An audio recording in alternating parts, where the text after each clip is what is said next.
श्री स्वामी समर्थ. आजचा हा संदेश तुझ्यापर्यंत आला आहे याचा अर्थ तू स्वामींचा सच्चा भक्त आहेस.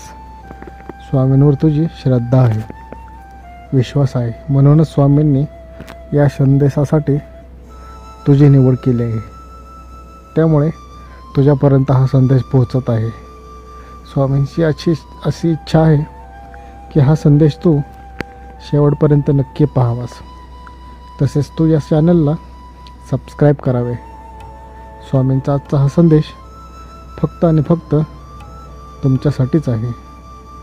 या संदेशामधून स्वामी तुम्हाला काहीतरी सुचवू पाहत आहेत, ज्याने तुमचे कल्याणच होईल. त्यामुळे हा संदेश लक्ष देऊन शेवटपर्यंत नक्की बघा.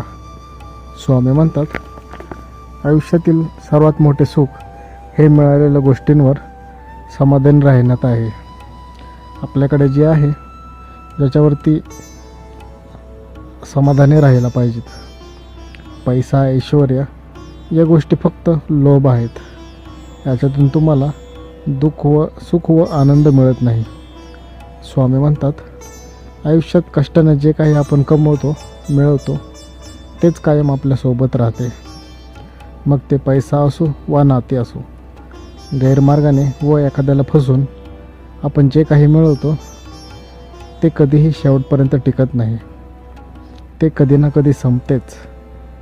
त्यामुळे प्रामाणिक व कष्टाने जे काही मिळवायचे आहे ते मिळवा.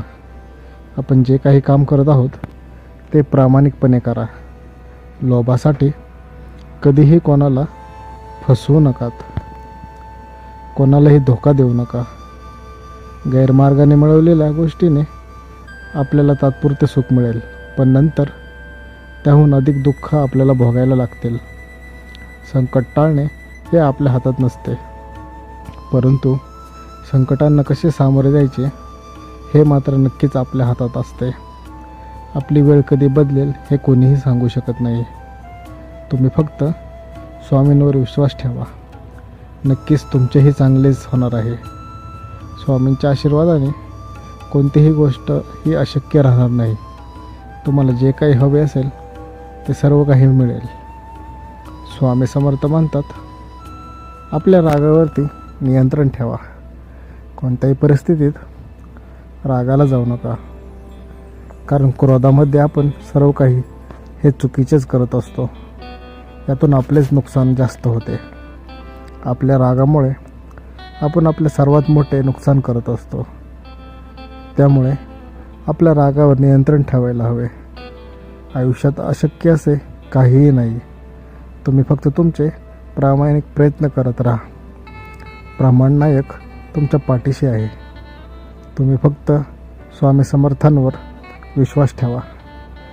चला तर मग कमेंट बॉक्समध्ये श्री स्वामी समर्थ असे लिहा. स्वामी समर्थ म्हणतात, प्रवाहासोबत गर्दीत चालण्यापेक्षा त्याच्या उलटे चाललेले कधीही बरेच. यातून तुम्ही तुमची एक वेगळी अशी ओळख निर्माण करता. याच्यामुळे तुम्ही आयुष्यात यशस्वी होता. स्वामी म्हणतात, माणसाचे खरे कर्तृत्व हे त्यांनी कमवलेल्या पैशावरती ठरत नाही, तर त्याचे कर्तृत्व हे त्याच्या स्वभावावरती ठरते. तसेच त्याने आयुष्यात कमवलेल्या नात्यांवरती ठरते.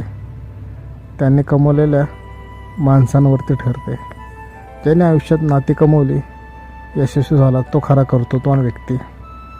स्वामी म्हणतात, आपल्याला प्रत्येक व्यक्तीकडून काहीतरी शिकता आले पाहिजे.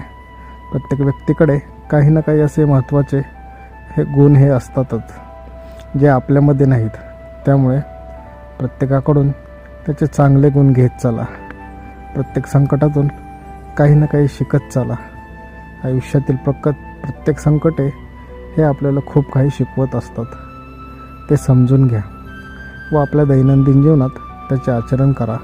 मग बघा, तुम्हाला संकट हे संकट नाही, तर एक नवीन काहीतरी शिकण्याची संधी दिसू लागेल.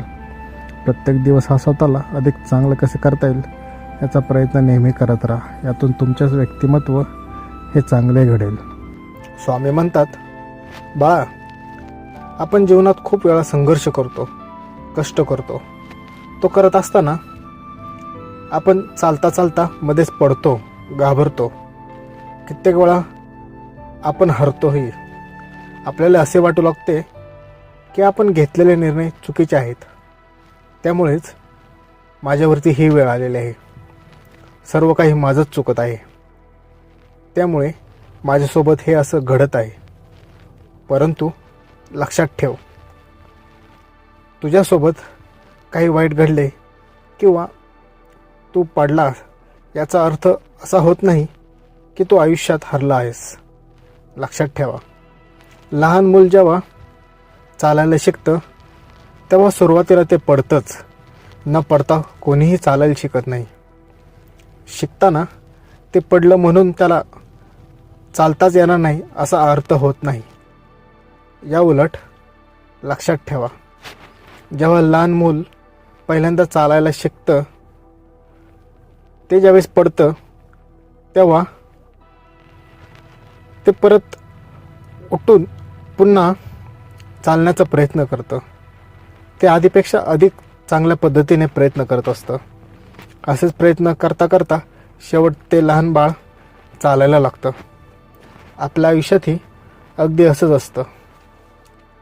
आपल्या जीवनात कितीही वाईट वेळ आली, संकट आली, तरी आपण त्याला घाबरलं नाही पाहिजे. लक्षात ठेवा, दुःख येताना कधीही एकटे येत नाहीत. ते येताना आपल्यासोबत अनेक दुःख घेऊन येतात. त्यामुळे वाईट वेळेत एकामागून एक दुःख हे येतच असतात. त्यावेळेस तुम्हाला खूप त्रास होईल, शारीरिक आणि मानसिक देखील. तुम्हाला असे वाटू लागेल की देवाने सर्व काही दुःख हे मलाच दिले आहे. पण लक्षात ठेव बाळा, देवसुद्धा तुम्हाला जेवढेच झेपेल तेवढेच दुःख देत असतो. त्यामुळे लक्षात ठेवा, देव कोणावरही अन्याय करत नसतो. आम्हाला सर्वजण हे सारखेच असतात बाळा. आम्ही कोणाबाबतीतही कमी जास्त असे करत नसतो.